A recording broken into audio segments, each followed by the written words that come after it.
What's up, everybody? I am here today with Nintendo Cam, and we are going to do a really quick and awesome tour of his really badass game room. Are you excited to do this tour, I'm man? super excited. We've been playing this for about a month now, so yeah, we've been ready to go. Ready to go, and there's a lot of cool stuff in here that we cannot wait to show you, and I'm sure he's going to highlight some really cool items in the game room tour. So let's do it, man. You ready? Let's do it. All right, here we go. Let's go.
Yeah, so welcome to the game room. I have been playing games for pretty much as long as I can remember.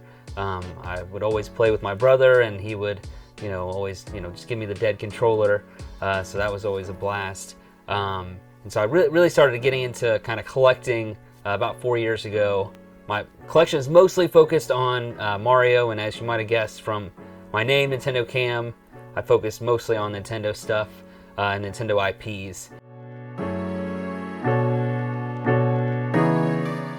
Always liked gaming with my family. My dad and my brother, we would always play Super Mario World usually when I was real little, and from there I've always just wanted to kind of beat all of the Mario games, and I really enjoy like those style of games, platformers, and so literally one day I woke up and was like, I want to have them all, and I made a list, and I've just been checking it off for 4 years now. So we're gonna start over here with the amiibo wall. I don't really collect toys too much. A lot of these have been gifts to me, but eventually I'd like to make this into kind of a multi-tier system. But for right now, pretty cool pieces. Super Mario cereal, worst tasting cereal I've ever had in my entire life. Don't eat it if you haven't already. I don't even think they sell it anymore. But this row we have a PAL exclusive that I thought was pretty neat. These were never packaged up this way in the US. So it has the Yoshi amiibo, which you could get here. The game itself, obviously, you can get here. And I'm forgetting whatever it's called, that you can connect the 3DS to your amiibo. Also on this shelf, I have some custom amiibos. A buddy of mine, Paul, Toy Hunters Collecting, makes these, but he's got Shadow Mario and then some Luigi figures. I can't remember if his name is Boomer or not, but Luigi. Had to get the 30th anniversary Mario amiibos, both variants. Link's amiibo from Japan. I got that from a buddy that was sending me some other stuff, and he was like, I have 3 of these. You should have one of them. Start up top again, Nintendo Power poster. This was one of my first big productions, I guess, on my Instagram that I was really excited about. Stacking up all of the games and kind of doing something a little bit different than what I was doing. So I talked my wife into making it for me. I took a bunch of different articles that would have been from the era and had her add them in, and of course had to add myself into the article, because that's always a blast. Down here we have some stands from Rose Colored Gaming here in Cleveland. I love the Mario Trilogy stands. They kind of feature that first level, and I think we got some B-roll of that to check out later. Mario Light, you can turn it on and off with the buttons, so that's pretty cool, and it lights up. NES was my grandma's. I have 5 aunts and uncles, and so they would always fight over it, and basically never got to play it because they were too busy fighting to actually get to play it. But a large part of my NES games came from her, so that was pretty nice of her to give it to me. The NES isn't always hooked up, but the rest of them are. Super Nintendo, N64, GameCube, Wii U, and Sega Genesis, and the PS4, all of which are connected through various means to try to avoid the most amount of wires as possible, because I hate wires. It drives me insane. Even went through the trouble of running HDMI cords through the wall and power through the wall to get the TV the way it is. Up top here we have a custom sign from a friend of mine, has her own business here in Columbus, doing custom work. Was really excited to add that. Up top here we have the Nintendo classics, the NES and the SNES. I thought that I would play them to death, and they've been in those boxes pretty much since the day I bought them. Over here, Switch Online controllers. This is a PAL version, so I thought that was pretty cool. A guy on Instagram messaged me and was like, "Hey, I'd really love a US version. You should swap with me," and we just traded them out. Both ROMs, the Famicom Robot and Nintendo Rob, those were one of the first things that I bought and like sought after when I started collecting. I was like, I want some of these like really weird items that are, you don't see as often. So super happy with those. Wish I could get Stack Up for Rob. So if anyone has one of those, let me know in the comments. Down here we have Famicom games. I don't actually own a Famicom right now, but a good friend has been buying big lots of Famicom games and has been trickling down to me, his doubles. So I've really enjoyed, getting the different artwork and seeing what they had to offer versus what we have. Lego NES, had a great time building it. Probably took me way too long, like 12, 13 hours, but 100% recommend it, and it got me into the rest of the Super Mario Legos that you'll see. Down here we have Collector's Edition Sonic Mania, but behind it is Model 2 Genesis box, the Sonic 3 model. Next to that we have Virtual Boy. Was extremely excited to get that from a friend. He had a spare and was like, "I'll sell it to you, for what I paid for it like 20 years ago," and so I'm super excited about that. Down there's a nice Mario Kart montage of things, and then got the N64 box and controllers on the rose-colored gaming stands. So I mentioned my grandma gaming. Up here I have my Atari 2600 box. There's like 30 games in there, all that came from my grandma, and very excited to get that for my birthday this year. It's like I wasn't expecting it. She brings over the box, and I managed to get it to connect to modern TV, so I was shocked by that.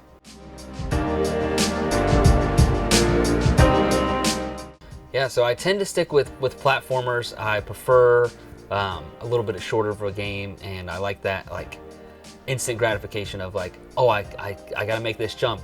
When I die, I'm like, I gotta go hit it again.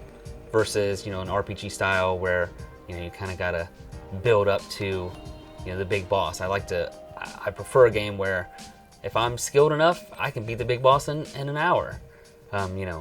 Much more than something where I can't even get to the big boss until 50 hours into the game. I just don't have that attention span.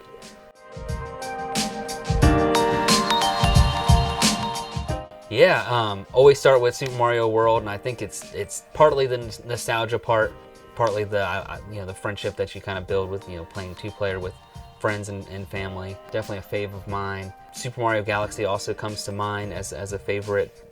It felt like it took the genre to that kind of next level. I feel like that was skipped over with 3D World, and then we got into Odyssey, and it was like it came back to that, and it was super nostalgic, but still had all of that new stuff with it. Always loved the Donkey Kong Country games. I love the challenge of them, which they're significantly harder than a Mario game if you haven't compared them really. And of course, I like playing most games, but some beat 'em ups would probably be next in line after those two platformers.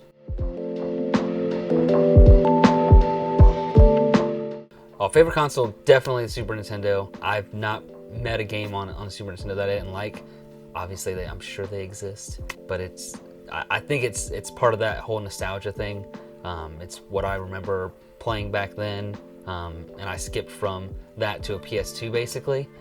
This is a video game center I got from my grandma. It came with about half of my NES games, so that was a nice gift from her. Castlevania trilogy, got all 3 of those up there. Anything Castlevania is, of course, a good choice. Bucky also is a fun game. My buddy Jash Retro introduced me to this the first time we met. I generally really dislike variants and ports, but I had to get Pro Robotector. I'm mispronouncing that. That's fine. But this is the PAL version of Contra. And instead of like army guys shooting stuff, it's all robots. Next shelf is Super Nintendo. You'll notice that they're all in like cases. Generally, I've been like paranoid about repro stuff, and so this is like,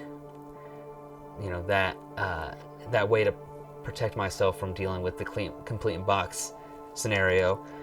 I like them because they have spot for our manual. The cartridge fits in there nicely, and then I could probably chuck this and it would be safer than a box, and you get them for like $5 each. I know some people scoff at that, but I just felt like that was a better option for my collection. Most frustrating game in the world to me, not because it's extremely difficult or anything. You have to have a Super Scope to play it. I bought it thinking that you could play it without a Super Scope. I don't own a Super Scope right now. So that's like the most disappointing game in my entire collection, I think. A game no one should sleep on, Super Mario RPG. I did not play this until like 2 years ago. Didn't even know it existed until like 5 years ago. Unpopular opinion, probably my least favorite Mario game, Mario 64. I think it's because I played it so much later. I didn't quite get I don't have any of the nostalgia for it, and so the quirkiness of the controls and stuff just turned me off completely. Another series not to sleep on, Paper Mario. Mario RPG is kind of the spiritual part of that, and you can definitely like see where they built that, even up until the newest game, Origami King. Some Game Boy situations. I generally don't play handheld, but I love the look of them. My favorite here is probably my Game Boy Horror that I built. Has a backlit screen, and next shelf we got our handhelds. Again, I've just started collecting handhelds, and it's still kind of like, do I want to sit there for 5 minutes and just play a short game or whatever? I know, probably another unpopular opinion. Always loved the Yoshi series, so this is one of the few that I've gotten pretty far in. I can't remember if I've beaten it or not. Couple quirky one here. Both are PAL games. Again, slight variations. They added the word bros. Like, that's weird. And then this guy, gold case versus red case. Always just find it so weird when they do weird changes. Down here we got our Smash Bros. GameCube controller from, I believe it was from the Wii U, and then just a regular controller. Smash Melee and Paper Mario 1000 Year Door are on retail displays that I have like 40 of them in a box that I have no idea what I'm going to do with, but I've got a few ideas, but I like the kind of look of recreating that retail atmosphere. 1000 Year Door, probably top 5 favorite game ever. I really need to play it again because one playthrough just isn't enough. Always loved the new Mario series. This guy, I like it. It's easy enough to where you can play it with non-players, but it still has like a little bit of that difficulty where you actually have to give it some effort. I don't really like the other versions of the game, but I like the chaoticness of the 4-player mode on the Wii. And the only way to play it, in my opinion, is with the boss shells. It just fits right on the back of the controller, so it just kind of slides right in, and it makes those tiny buttons more manageable. So can't recommend these enough. If you spot them in the wild, you can probably find them for relatively cheap. I know they used to be like $15, but they come in yellow, blue and green and red, obviously, because that was the first one I grabbed. But perfect for playing Donkey Kong Returns, Donkey Kong Tropical Freeze, and any other kind of 2D style games on your Wii or your Wii U. Literally revert to those every time. I got a couple kind of favorite artists. Friend of mine, Cody James, he does these scribble arts that I just adore. So loved getting those from him. I have the Bottle Cap Bros that I made myself. You know, obviously enjoying consuming and then, you know, making art of it. You know, what's better than that? Iron Man poster from my Iron Anniversary from my wife. These were all made by my wife as a gift to me, probably 10 years ago now. It was one of we were still dating at the time, and she was like, oh, hey, I'll make something for you. It's super artsy, and up top, a local artist does perler beads. I think it's Matt Ketcherberg. I'm definitely butchering that, and I'll fix that at some point. We'll maybe I'll mention something in the comments about him. He does some really cool inspirational pieces about, you know, that are Mario. He does like Marvel and etc. But that one is most of the Mario power-ups. I literally like went through the day I got it and was like, I'm sure he's missing one, but I couldn't find one in that moment that he was like really missing. Down here, some more from Cody James, and then 3 out of 4 pieces from Teach You Designs. Some more Cody James. So already mentioned Rob, love Rob. So as soon as I saw that he had a piece of Famicom Rob, had to get it. And then also from Cody James, he does these head pieces. So I got the Yoshi and the Mario. Excited with the way the art walls come in. I got a couple other ideas and some stuff, other stuff coming, but yeah.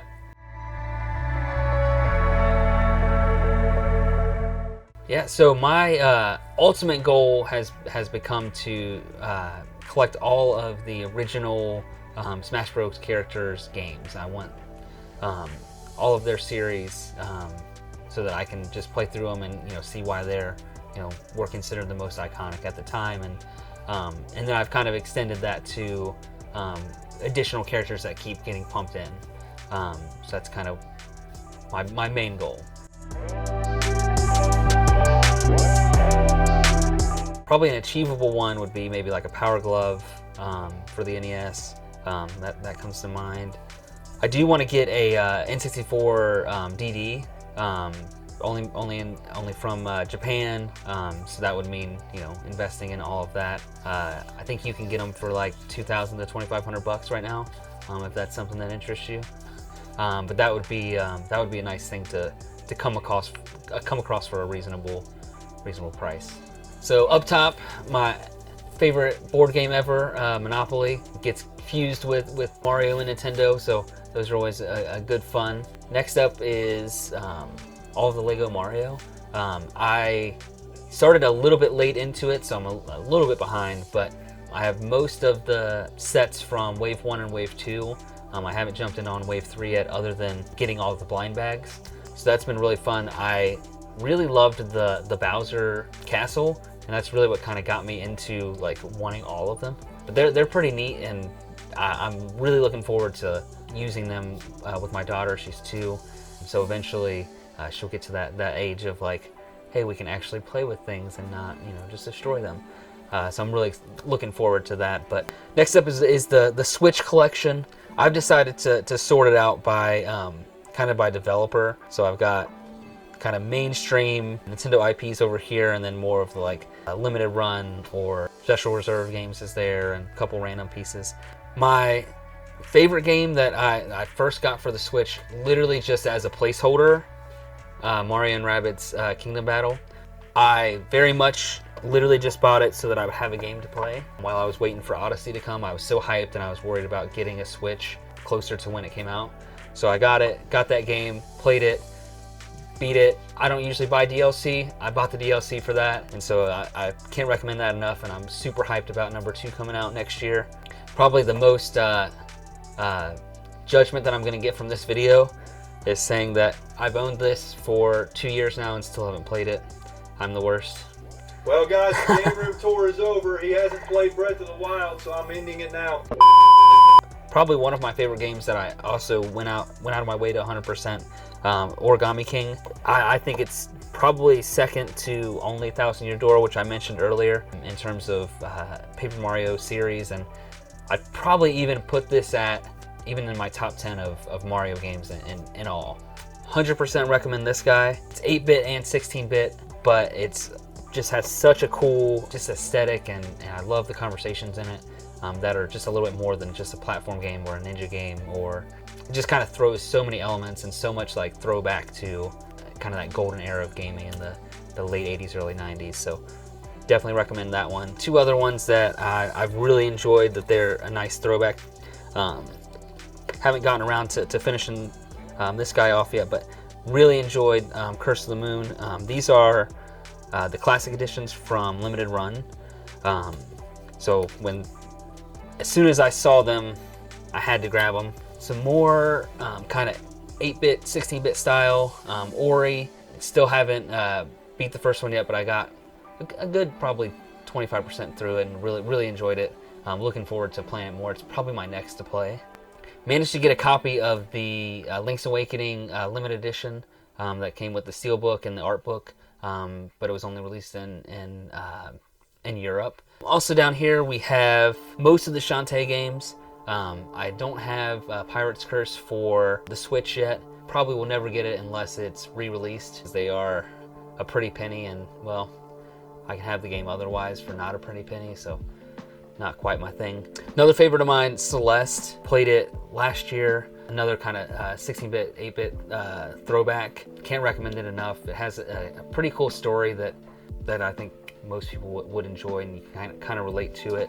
Also love the Blaster Master original. So when I saw this massive collector's edition from Limited Run, had to grab it. I kind of mentioned it already. These are kind of just space savers for future Lego Mario sets. I've got this vision of kind of having a big level or a whole like world map going on. Another Cody James piece. Again, I love his stuff. I even have some that I haven't hung up yet. This one came from Pigmenton, is I think how he pronounces it. Makes lots of cool pieces, custom wood carts, Nintendo Powers, other Marvel Comics. Was excited to get the retail display of Super Mario, Lego Super Mario. Was happy to get the blind bag boxes as well for each of the 3 series, and looking forward to January when Wave 4 comes and getting one of those as well. Another one of my favorite retail display pieces, Avengers Infinity War. I love the movies. You know, kind of sickening how many times I've seen most of these movies, and there's too many to where you can rewatch them over and over again as much as I have. Definitely, if you haven't gotten into the Marvel movies yet, I definitely recommend it. Love Guardians of the Galaxy and Thor Ragnarok, 2 that can stand alone, or you can mash them with the rest of the movies. Of course, all 4 of the major movies, the actual Avengers movies are stellar. And then I also have some of the outside of the cinematic universe movies down there too. Last piece over here, this came from right when Endgame was trying to beat the box office record. They did a special run of these, so you had to go see it like a 3rd time at that point to get the poster. Collect what you like. If you're basing your collection on what other people have, or what other people think are cool, you're not going to love your collection, and eventually you're just going to kind of want to get rid of it. Everything that I've grabbed, I make sure that it means something to me, and I want to play the game. Even if I haven't gotten it to it yet, I want to play it. I will get to it. So that's kind of my biggest advice. Another retail display. I hadn't seen the movie. I didn't even know that if I was going to see the movie, but I saw it and was like, I need that. And so I asked the manager, and they were like, yeah, just put your name on it. We'll get it for you. But once I got committed to getting the display, I obviously had to buy the movie to go on the display. And I enjoyed it way more than I thought I would. So this is actually the entirety of my Sega collection. Sonic 1, which goes with the Model 1, not for resale, complete box over there. Not for resale, Sonic the Hedgehog 2. Down here we got some more modern Sonic. Haven't played either of these, but I hear good things about this one, and only good games get remakes. So always loved the story behind, you know, the court battles from the early 90s for that guy. Had to get, you know, I think they called this like day one for the plus version, but it has a art book with it. Always love those. And then after Sonic, all I have is Streets of Rage. Sadly, mine doesn't have the hang tab, which that's annoying, and doesn't have the manual. I cannot find a manual, so if you have a lead in the comments, please. I've been looking for 3 years for it. Well, there you have it, folks. That is the game room tour of Nintendo Cam's game room. Dude, I really appreciate you allowing me into your house to do this game room tour, man. It was a lot of fun. I hope you enjoyed it as well. And is there any final things that you want to say to the audience before we close out the video? Well, it's been such a blast to have Matt here, and we're excited to show everyone and get on his page, and we'll definitely, I'd love to collab in the future. And we're looking forward to the rest of the day in Columbus, and we'll probably get some video of that as well. Oh, for sure. And if you have any questions for Cam about anything in his collection or his game room in general, throw those in the comments down below. I'm sure he would be happy to answer those questions. And if you enjoyed the video, hit that like button. As always, folks, stay safe out there, keep playing games and having a good time, and we'll catch you all in the next video. Later.